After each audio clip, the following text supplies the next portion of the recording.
Welcome to the Rick Dollar Show podcast. Here's a guy who thought those voices in his head sounded familiar. Your host, Rick Dollar. Hey, a few days ago, I got the opportunity to sit down with an old friend of mine, and I say old, but she's only 24. I got to sit down with Jaelee Roberts, and she talked about her life, her music, her new music coming up, her parents, and what it's like to be in the business. And this is how that went. Rick Dollar here for the Rick Dollar Show, and thanks for listening to us tonight. I guess we could say tonight now. My guest tonight is Miss Jaelee Roberts. How are you, Jaelee? I'm so good. How are you? I'm doing great, Now, I want to jump into just some things about, in case somebody's lived under a rock for the past 15 years and don't know who you are or what you do. But you are the, I guess, the lead vocalist for Sister Sadie. I guess we'd call you that. Don't want to. Yeah, absolutely. Yeah. Me and Danny Flowers and Gina Britt, we all do some lead singing in the band. But exactly. I do a lot of it. 2-time Grammy nominees, 3-time IBMA Vocal Group of the Year.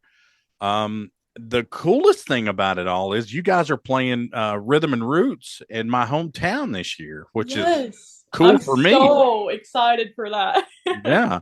And the Earl Scruggs Music Festival, that's nothing to yawn about either. It's just an incredible festival. Oh my goodness, yes. And the bluegrass situation has a great article out right now. And I was really glad to see that. Yeah, it's super cool. Yes, it is. Cool. Now, if somebody wants to find out about you, they would go to Jaelee Roberts Music, of course. Mm-hmm. But, what a female vocalist that you've blossomed over these years. Thank you. It's not like you had a bad voice to begin with, but, and you've got a record coming out, Let Me Be Lonely, on August the 29th, which is, just a few days away. I know. I'm so excited. So now, how many times have you played the Grand Ole Opry? So I think for me, I have played it as a solo artist. I've played it once. Mm-hmm. And then with Sister Sadie, I think the last time I played would have made it around my 35th time. Good Lord. 35 times? Yeah. There's some people crazy. There's some people out there older than me that haven't done that. Now that's pretty good. It's pretty hard to believe, really. It's one of those things where I lay down in bed at night and think about it. I'm like, there's no way that's real. So what happens when you go out there in the middle of the circle, and do you still get the butterflies that you did the first time you went out there? Oh my goodness, yes, I get. It's like the feeling of nervousness, but also like the most amount of excitement you've ever felt every single time. And then it's like you're standing side stage and you're watching the act before you go on, and you're like, oh no, it's about to be my turn. It's about to be my turn. And then you go out there and you stand in that circle, and it's for me, every time it's like, I get this, I can't believe I'm standing here moment, like every single time without fail. And then it's like, you almost feel all of my heroes that I've ever had, I know, have stood in that circle and performed. And it's just like, you can almost feel that energy almost. And it's just the most surreal feeling in the world. Well, now Don Rigsby said it the best, I think, one time when he was talking about you, because you'd done some work with him. Mm-hmm. And he's known you for a long time. Yes. And I think you got that. He's like your number one fan.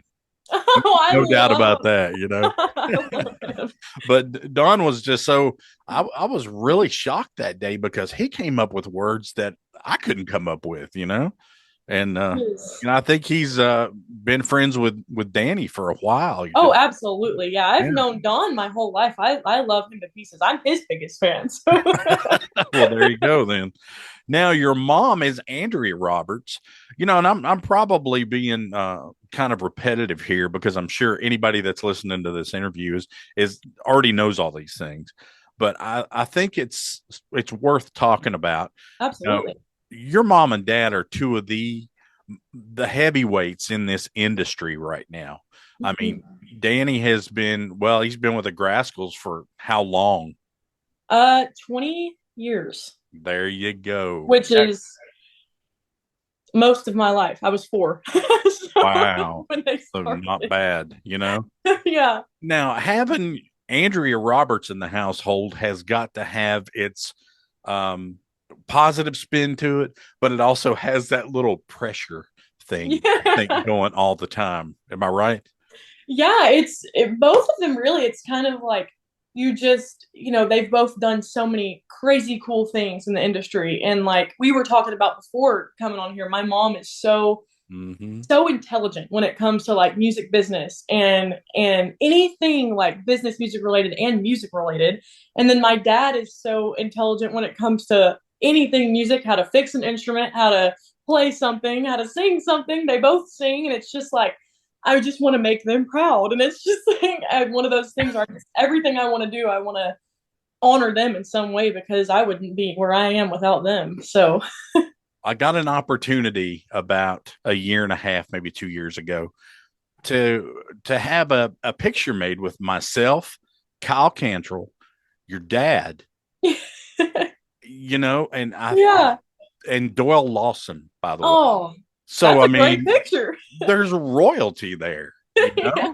How does it doesn't get any better than that? It's really awesome. That's a great photo. Oh, it was pretty awesome. Let me tell you, man. I was like all giddy, like a little girl, Absolutely, I don't know what to do, So what's going on with Sister Sadie? I mean, a lot of positive things are happening with you guys. And yeah. We've been staying really, really busy, which I love so much. And I couldn't ask to travel with a better group of women. I love them like they're my family. That they are my family. Matter of fact, they really are. And it's crazy to be like in this band, especially when I first joined, because I was joining into a band of women that I've always looked up to. Like I was like, I'm joining Sister Sadie.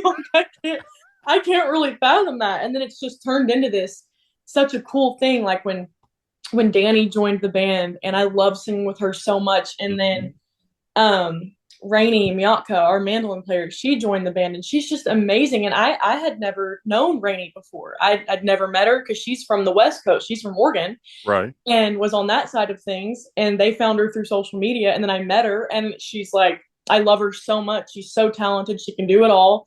And now we have a new bass player named Katie Blomars Kimball. And she's like the missing piece it's all come together so cool. She's got a jazz background, and she is a insane bass player. She's amazing and an insane singer. So it's so much fun. And Deanie and Gina, of course, they're pillars in the bluegrass industry, period. No doubt. And it's just, I can't believe that I get to play with them. And it's even crazier that Gina Britt played in a band with my mom when she was a teenager. And Deanie played in a band with my dad when she was a teenager.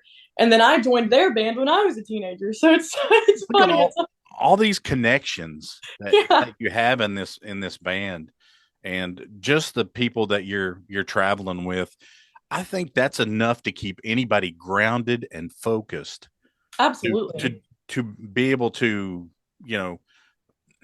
I don't even know how to say this. I mean, to keep you between the ditches, so to speak. Yeah, absolutely. Yeah, it's got to keep you on the right track. Yeah, it's great. We have a great time. We've been working up some new material here recently, and like even doing it on stage, and it was just so much fun. We have these random weekends that we're off that we'll get together and practice our stuff that we usually do, and then we start up doing new material together. And like this past weekend, we started doing it on stage. We're like doing a Kiss song on stage now, and it's so much Which one fun. are you doing? I Was Made for Loving You. Oh my God. It's so fun. It's just, I got to hear that one now. It's really, really fun. That's amazing. Well, what seems to be the gel that holds you guys together? I got to know. There's got to be some kind of secret to all this. Honestly, I think it's just like, this might sound like ushy-gushy or whatever, but I think it's how much we love each other. It's like, honestly, traveling, like we're called Sister Sadie, but it's kind of like traveling like a bunch of sisters. Like obviously it's a bunch of girls, and sometimes we can all be like, whatever, but honestly, hardly ever. Like we always just have a great time. We're always laughing. we play so well together. Like we just enjoy the music that we're doing, and we're never bored. We're never mad. We're never like it's like everybody has a shoulder to lean on. We're all there for each other at all times, and it's just really fun. I think that's what is the glue that holds it together. Is it's just fun. It's fun, and it's a good mix of people. Well, if you look back in time, I know it sounds like I'm 150 years old, but if you look back at like Stanley Brothers, all these other musicians from the past, they were all family. Yeah. To start. So you really had no other choice. I mean, like if you're a Ralph Stanley, you got to travel with Carter. Yeah. Just imagine that for a minute. Right. Yeah. But those guys got mad at each other every once in a while. For sure. And they had to figure it out. Yeah, I think they had responsibilities. I think it's just like, it's like a regular job, like you're always going to have tiffs or whatever. But honestly, like I'm being so like 100% honest. We have like never had tiffs with each other ever. Like we just travel really well. I think sometimes like when we're really tired, we all just do our own, like we're in a van together, but we'll all just kind of be chill and do our own thing. And then like all of a sudden one person will get ramped up because somebody's like awake, and then we'll all be like, woo! So it gets really fun really quick. Man, I don't understand. I tell you, maybe it's a girl thing or something. Yeah, it probably is. Yeah, because guys, we'd be like throwing stuff at each other, yelling at each other, scaring people when they're, asleep or something. I don't know. There is some of that. There is some. We do some prank pulling, but. Oh, but that's good though. Yeah, it keeps things fun. So, how long have you been doing this? I mean, I'm not talking about just with Sister Sadie, what you're doing as an individual performer also. All this stuff, how many years are we looking at here? Well, I started singing before I could even talk, really. I heard about that. Yeah. From Don Rigsby. Yeah, I've always been a singer. And then I grew up singing in church, and I still do that. I love singing in church. And then I started playing fiddle when I was 4. Yeah. And I started doing fiddle contests growing up. And then I started wanting to play guitar and mandolin and piano and all, like, just wanted to, dip my toe into everything that I could. And I was a dancer. I used to clog. And I don't know what that was. Actually. Anyways. Are the doors and windows locked? Yeah, they are. I don't know. Oh, I think some pots and pans. I'm sitting in the kitchen. I think some pots and pans just fell over in the thing. Now, anyways. That was kind of cool, though, wasn't it? Yeah, anyways. So I grew up doing all of that, and then I started really getting serious about it. Probably around high school. I was really like, this is what I want to do for the rest of my life. There's no doubt about that. And I kind of always felt that way. Like when I was little, how people get asked when they're little kids, like, what do you want to be? And they're like, an astronaut. I was like, I want to be Dolly Parton. So that's what I want to be. So I always knew, like, deep down that's what I wanted to do. But in high school, I started homeschooling in like 7th grade. Yeah. And I started really focusing on it then. And I really wanted to start songwriting. And actually, the girl that runs sound for Sister Sadie, Rebekah Long, Rebekah Spear, she had a band that she was doing, and she hired me when I was 14. Gosh. And I started out on mandolin with her, funny enough. And then I got a little bit older, and then I started doing fiddle with her. And I played with her until I think I was around 17 or 18. And then I got signed to Mountain Home Music when I was 19. And then went to college. And then when I was 19 as well, I started playing with Sister Sadie. And now I've been in Sister Sadie for 5 years. So really, it's been a whole life thing, which I'm very, very thankful for. And I hope I can do it until I'm 100. Well, and I think all that depends on you, on how much you really love what you're doing. Absolutely. Want to make your advertising dollar go farther? Just go to therickdollarshow.com and fill out the contact information. Someone from our advertising department will contact you as soon as they finish their lunch. The Rick Dollar Show, helping your business be more successful. Hey y'all, this is Sierra Hull. Make your plans now for IBMA World of Bluegrass. It's in the new home, Chattanooga, Tennessee, September 16th through 20th. You can enjoy showcases, seminars, the IBMA Award Show, and the Weekend Festival too. Get all the details at ibma.org. Check out The Rick Dollar Show on Facebook, Instagram, X, and TikTok at The Rick Dollar Show. To see more great content, check out The Rick Dollar Show on YouTube. The Rick Dollar Show. Hey, let's rejoin our conversation with Jaelee Roberts. Like we were talking about, you look at the old school guys, Stanley Brothers and guys like that. I mean, every day when they woke up, oh, absolutely, they knew what they were going to do. It's a love, they were supposed to, and it's a commitment as well. Exactly. It is, and it is a great one to me personally. I couldn't imagine doing anything else, truly. Like, I went and got my college degree, just in case to fall back on, in case I never need know. it. Yeah. And actually, funny story, because you mentioned Dole. I'm a huge Dole Lawson fan. And he told me, I don't even remember how it happened, but I was like, I just don't want to go to college. And he looked at me and he was like, you go to college. Go to college, do it, and get that degree. And every time I remember, I would just be on the road playing, because I was a full-time college student and also full-time band member in Sister Sadie. Wow. So there would be so many times where I was like, I just want to do music. I just want to drop out. But then I would remember Dole Lawson told me, you made this promise to Dole Lawson. Yeah. You mess that up, you're in trouble. Yeah, exactly. Because he will remind you. I did it. I did it. Oh, man, I tell you what. Doyle, what a guy. I mean, he's like everybody's grandfather or everybody's dad, depending. Yeah. Well, he kind of could be my dad, but Absolutely. What a guy. He's the best, truly and honestly. I love him so much. I hated to see when he wanted to cut back on touring, because there was, places that we would cover for the radio show and for the podcast. And I'd be always thinking, oh man, I can't wait to, get there and see Doyle.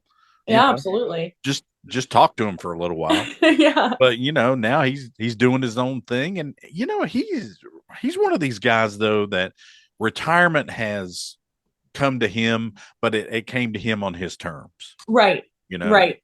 He wanted to kind of just not be on the road. Which is awesome. I think that's, if you're going to retire, that's the way to do it right there. Mm-hmm. I'll tell you what, Doyle used to keep his bus on Highway 421 in Bristol, Tennessee. I had a relative that had a restaurant like right down the road. Yeah. So I happened to be at that restaurant one morning, and I came back up to the interstate, and there's Doyle's bus sitting there. Wow. And the guys from Authentic Unlimited, a lot of those guys were in his last absolutely rendition of Quicksilver. Yeah. And that was probably the saddest 30 to 45 minutes that I could stand. I got in there and Doyle was counting merchandise. T-shirts, you name it. And I thought, man, I have walked into this. Mm-hmm. And it was so sad. Absolutely, yeah. But on the other hand, after he got finished doing all that stuff, he was laughing and cutting, and just having a good time. And I was like, maybe it's just time for him to live his life on his terms. Yeah, he needs a break. Yeah, exactly. He's been at it forever. How many? Do you think you're going to go that long? I hope so. That's the plan.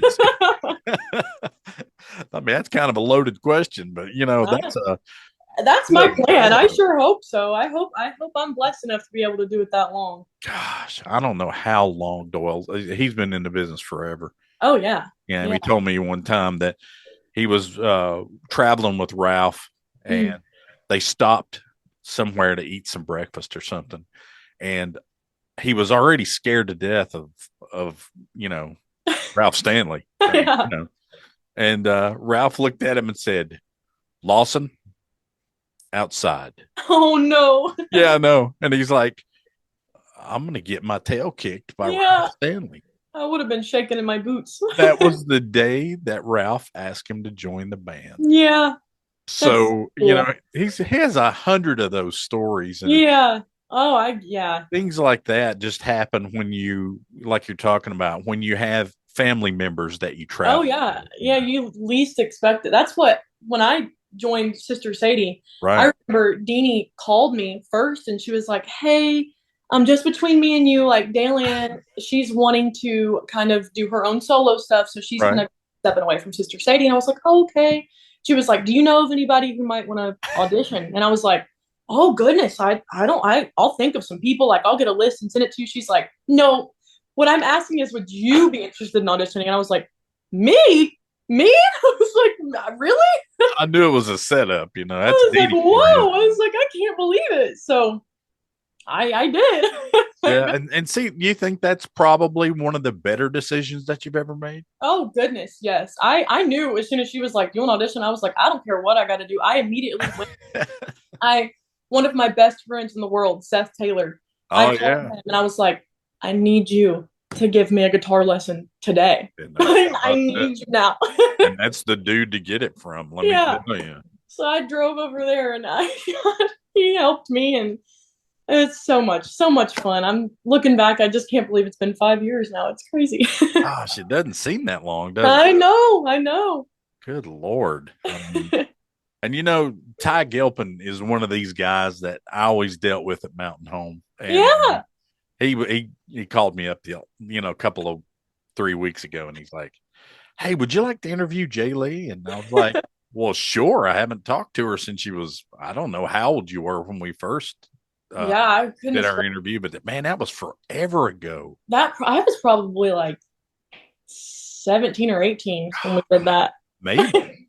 Yeah, that's been forever ago. Yeah. I'll tell you what, though, you're, you got a great start on things. You've done a lot of things in your life that people just beg to do in their careers. I'm feeling very, very blessed. That's for sure. Yeah, that's a great word. Yeah. So what do you see in your future that you just want to do? I mean, there's got to be something there that you're just reaching for that you didn't think you'd ever want to reach for. Yeah, I've definitely got a lot of like bucket list things that I want to do. Like someday I would love to make a full-blown classic country album. Because bluegrass is my passion and my love, but so is classic country. I love it so much, and I would love to do that. And I would love to make a gospel album, because first and foremost, the most important thing in my life is God, and I give the credit. Everything that I've ever done and will do is to Him. That is why I'm doing it anyways. Gotcha. And I would just love it. I have such a love for gospel music, and I would love to do that. And I just want to continue. I love singing with other people on their albums. I love doing session work. I think it's the best. I would love to play the Opry as many times and as possibly allow. Literally, I would love to do that. I would love to play with Sister Sadie, and I would love to play solo again. I've got a lot of big dreams for sure. Do you have a thermometer with you there? You said you love to do session work, so I thought surely you have a temperature or something. Something's wrong. I know that seems crazy. A lot of people don't like studio work, but I do. I love it. That's good to hear. I'm sure a lot of people are just you may get some phone calls after that. Listen, I would love it. I love singing on people's albums, singing demos for people. I had songwriters that'll have me sing their demos. Oh, I love it. I love it so much. Let me ask you one quick question. Yeah. Do you think there could ever be a female person in Mountain Heart? I think it would be great. I think it would be cool. I think it'd be pretty cool too. I mean, I do. I don't think it's ever going to happen. Probably not, but it would be cool. But honestly, Ashby can sing higher than me anyway. So what a voice that guy's got. Literally, Ashby Frank is one of my favorite singers and people on the planet. I love him so much. A great guy, man. We do a top 5 every week that's just rock solid, and a lot of I'm finding out that more and more I see Ashby Frank's name in there. Oh yeah, absolutely. So I mean, it's not a shocker to me. I mean, no, he's great. But that cat can He's got some pipes, let me tell you. Oh, absolutely. And he can play the heck out of a mandolin too. Oh yeah, no doubt about it. Well, Jaelee, thanks very much for sitting down with us tonight, and tell Danny and Andrea that we said hey. Oh yeah, absolutely. To enjoy their vacation. I will. All right. Ladies and gentlemen, it's been a great honor to have Jaelee Roberts with me tonight on the Rick Dollar Show and the Rick Dollar Show podcast. Thank you for having me. This has been the Rick Dollar Show podcast. The Rick Dollar Show podcast is produced by Radio Dog Productions. Theme music is written and performed by Jeremy Garrett at garrettgrass.com. The Rick Dollar Show podcast cannot be reproduced or rebroadcast without express written consent from Radio Dog Productions. I'm Kent Jones, and this has been a Radio Dog production.